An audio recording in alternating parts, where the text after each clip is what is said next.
Pas du tout, j'imagine pas les bestioles, tu dois pas pouvoir les approcher.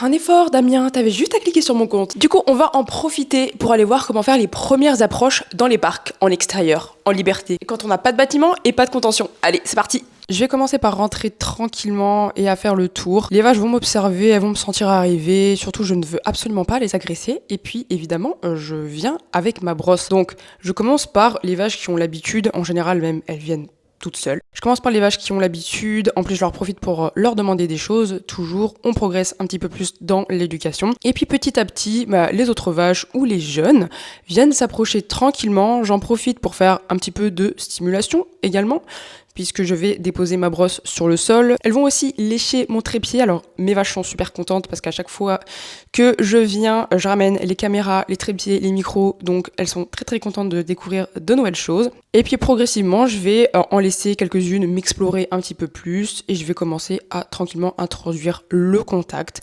Surtout, je ne force pas et je ne m'obstine pas à tous les faire aussi, puisque 80% de l'habituation se fait par l'observation. Donc, je ne force pas les choses. Et surtout, je n'ai pas toute la journée à y passer.